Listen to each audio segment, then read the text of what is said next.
Hi, today I'm reviewing the Dr. Denese SPF 30 Defense Day Cream.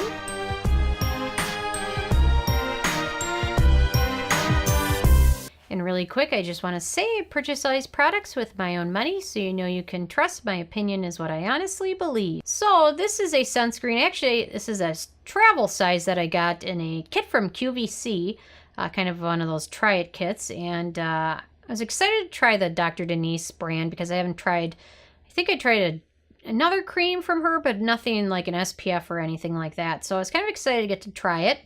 And so now I'm going to let you guys know my thoughts of it. And it is a mineral and a chemical SPF. So it's got zinc and then octinoxate. So it's got a little bit of both of those. So it's not water resistant. And if you're going to swim or anything, you're going to want to use a water resistant sunscreen. But this one is okay if you're just out doing errands and not swimming or sweating a lot. So anyway, I'm going to let you guys know my thoughts based on my Sarah score scale, and my first criteria is packaging. And even though this is a travel size, the full size also comes in a nice opaque squeeze tube, which does a good job protecting the antioxidants and the sunscreen ingredients from exposure to light and air, which can cause some degrading of those. So they've done a very good job of the packaging with that. My second criteria is alcohol, and this does not contain any denatured alcohol, which is a good thing because denatured alcohols can cause cell death and free radicals, and they're just better to avoid, especially in items such as sunscreens. And my third criteria is fragrance, and this does not contain any fragrance ingredients, and also has really no scent at all, which is a nice welcome relief. Sunscreens, sometimes they put so many fragrant components to cover up the chemical scent, or some of them just have such a chemical scent that it's a turnoff, but this doesn't really have any scent at all, which is a good thing. My fourth criteria is the manufacturing location, and this is made in the US, so there is no issues there. My fifth criteria is ease of use, and it's very easy to use. It smooths over skin nicely and easily. I like to apply this over a serum and a moisturizer, and also it has a slight tint, so you don't get any of the white cast sometimes that the mineral sunscreens can have. And in my opinion, it's a pretty universal tint. And the nice thing is, if you like a light coverage foundation, some days I use this in a substitute for any foundation at all, just because it kind of had a little bit of blurring out of the pores, kind of gave skin a little bit of an even finish, and it didn't have any of that white cast. So on days when I was just running errands or didn't need to be fully made up or have very heavy coverage foundation, this was a nice welcome change.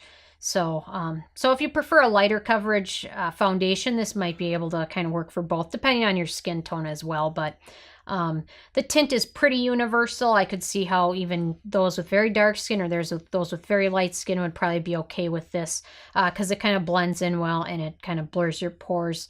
And then it also leaves a nice matte finish. So definitely if you have drier skin, use some moisturizer underneath so you get some hydration. So very easy to use. Number 6 is antioxidants. And it has a lot of antioxidants in there. It contains a lot of vitamin C, vitamin B1, vitamin B5, vitamin K, vitamin E. It also has niacin in there, and then also has some good emollient hydrators in there.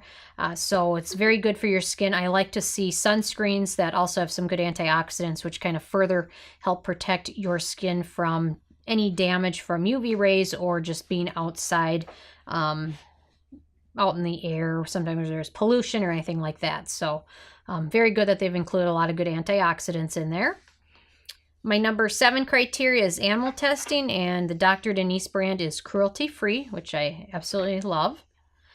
My number 8 criteria is performance, and I gave it a thumb up there. I like that this has no white cast since it has the subtle tint to it. I do wish it was a little bit higher than an SPF 30, but 30 is the gold standard, so there's nothing wrong with that. You don't want to go below 30, but 30 is about where you want to be at, or if you can do a little bit above, there's nothing wrong with that, especially if you're in if you're going to be out all day or out on the lake or out in some sunnier climates. But anyway, so it works pretty good. My other comment is definitely be sure to remove all of this. It's kind of a tenacious sunscreen, so it sticks a lot. So you're going to want to use maybe like a Clarisonic brush or a good washcloth and some good cleanser to it, because it kind of is tenacious and kind of sticky. So you're just going to make sure you have washed it all off before you go to bed. You don't want to break out or anything like that from it. So kind of my tip there. Number 9 is the price, and it is a little bit pricey. This is the travel size. They have a full size, which is a 4-ounce tube, and it sells for $75. But if you figure that you're getting 4 ounces, so you're getting a lot of product, it probably makes it comparable to a lot of other prestige sunscreens. It's not the cheapest out there. It's also definitely not the most expensive, but it is a little bit pricier than some of the other sunscreens that you see like Neutrogena or at the drugstore. But it is very aesthetically pleasing in my opinion. And then number 10 is the It Factor, and I didn't give it the thumb up there. It's a little bit expensive. I wish it was a little bit above 30, but this is a good basic sunscreen that can also kind of double up as a primer almost, or a foundation. But it's not overly exciting, but just a good, solid, reliable sunscreen. So overall, it's got an 8 out of 10, which is pretty good in my opinion. So anyway, I'm interested if you guys have had a chance to try this out yet or not, or if you've tried anything else from the Dr. Denese brand, which I've kind of just really found for the first time. So what have you tried from the brand, and how have you liked it? So please leave a comment. I love hearing from you guys. Feel free to subscribe if you're not already. I come with at least one new review every day. And check out nobsbeauty.net and the Amazon link below if you want to help support the channel. Thank you so much, guys.